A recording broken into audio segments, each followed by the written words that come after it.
Banyak tantangan, banyak kesulitan.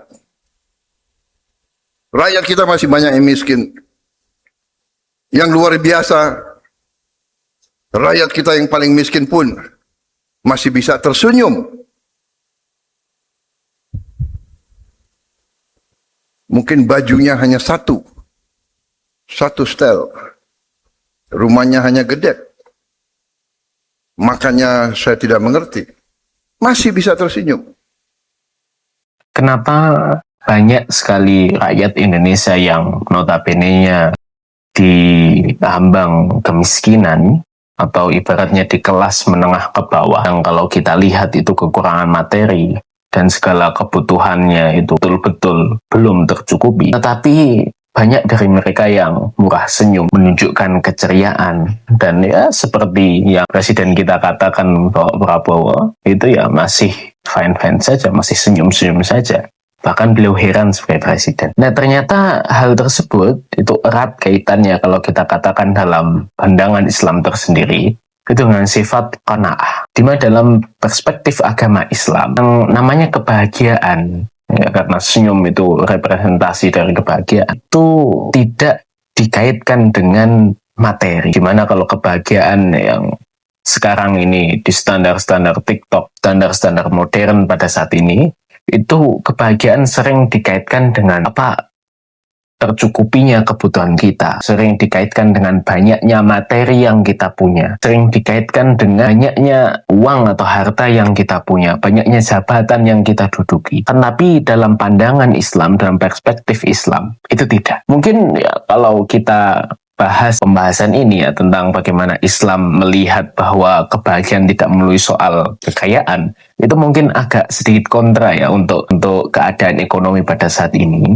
Kan tapi perlu kita bahas bahwa sebetulnya ketika kita ingin cukup hati kita bahagia saja itu sudah cukup. Karena dalam Islam itu dikenal dengan sebutan qanaah. Nah, qanaah itu secara gampangnya adalah di mana diri kita atau hati kita merasa segala yang kita punya itu cukup. Walaupun mungkin harta kita sedikit, walaupun mungkin gaji kita hanya UMR, walaupun mungkin ya segala kebutuhan kita banyak yang belum tercukupi. Tapi dalam hati keyakinan kita merasa cukup. Kita merasa yakin bahwa Allah Subhanahu wa Ta'ala besok, hari esok, pasti memberikan rezeki kepada kita. Nah, tentu hal itu ketika kita sampaikan pada kondisi ekonomi pada saat ini, itu sangat tidak make sense. Dalam artian mungkin banyak yang kontra. Tidak sesuai lah dan bagaimana. Tapi yang perlu kita perhatikan bahwa seterpuruk apapun kehidupan kita, seterpuruk apapun ekonomi kita, yakinlah bahwa ketika rezeki kita masih ada, jatah rezeki kita masih ada, pasti kita masih hidup. Kita harus yakin dengan hal itu. Karena umur kita itu tergantung daripada rezeki yang Allah berikan kepada kita. Ketika rezeki kita masih banyak, maka percobaan pembunuhan apapun terhadap kita itu tidak akan berhasil ketika jatah rezeki kita masih banyak. Ketika rezeki kita atau rezeki kita sudah ya hampir habis, maka sebagaimana kita berusaha untuk dalam sekarat untuk hidup kembali untuk walaupun kita sudah pergi ke luar negeri untuk pengobatan dan sebagainya, maka ya pasti akan meninggal.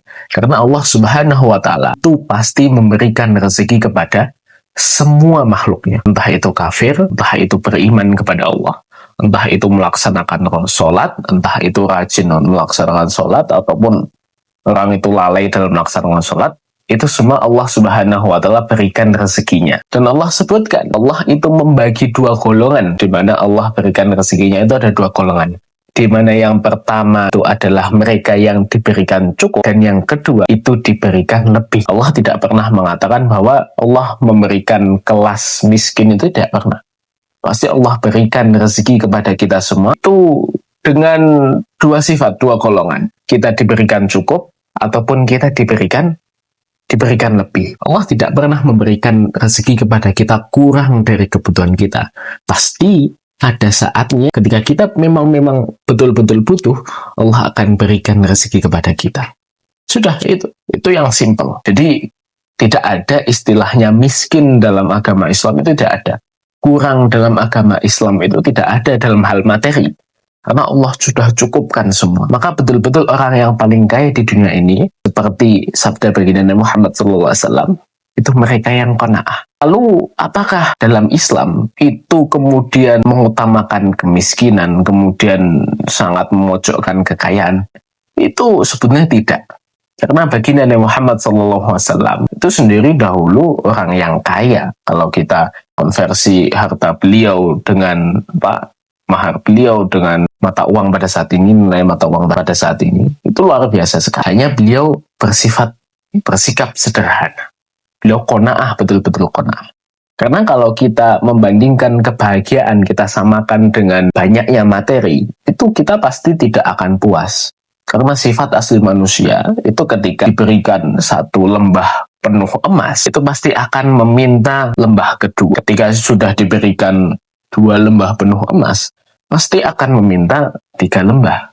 Dan berikutnya, dan seterusnya. Tidak akan pernah puas yang namanya manusia. Nah, qanaah itu adalah kunci. Walaupun kita masuk ke dalam golongan rezeki yang cukup atau rezeki yang lebih, ketika kita qanaah pasti kita akan merasa cukup. Lalu bagaimana dengan sebagian dari kita yang mungkin merasa miskin? Tentu ya, kalau kita korelasikan dengan statement Bapak Presiden kita ini Prabowo yang bahkan mungkin heran tentang bagaimana rakyatnya miskin akan tapi tersenyum. Itu justru bukan suatu hal yang jadi bahan untuk seorang pemimpin itu kagum ataupun heran. Itu justru menjadi alarm bagi pemimpin-pemimpin yang di atas sana. Karena yang namanya rakyat itu adalah tanggung jawab pemimpin. Dan setiap yang diberi tanggung jawab, pasti besok ketika di akhirat kelak, itu akan dimintai pertanggungjawabannya. Seperti contoh Umar bin Khattab pada saat itu. Ketika ada musim paceklik, saat beliau menjabat, itu Umar tidak, saya heran kenapa umat muslim yang ada di bawah kepemimpinan saya, walaupun ada musim paceklik tetap qanaah. Saya heran, saya kagum. Itu tidak. Umar bahkan bersumpah bahwa dirinya tidak akan makan enak-enak sampai semua rakyatnya dapat makan. Bahkan Umar sering berpatroli ya, dengan kisah yang cukup masyhur ya.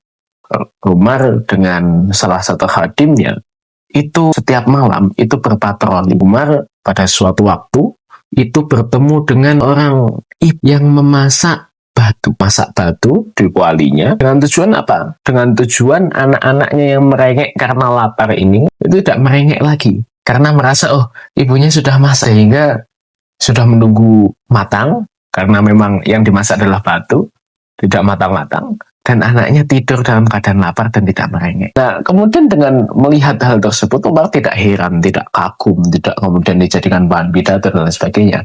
Tapi Umar justru langsung kemudian ke Baitul Mal, mengambil sekarung gandum, diberikan kepada ibu-ibu yang memasak batu tersebut. Sehingga dalam hal ini dapat dibuktikan bahwa yang namanya Islam itu tidak serta-merta mengunggulkan kemiskinan. Umat Islam kemudian membungkam rakyat bawah untuk agar tetap diam ketika ada kemiskinan.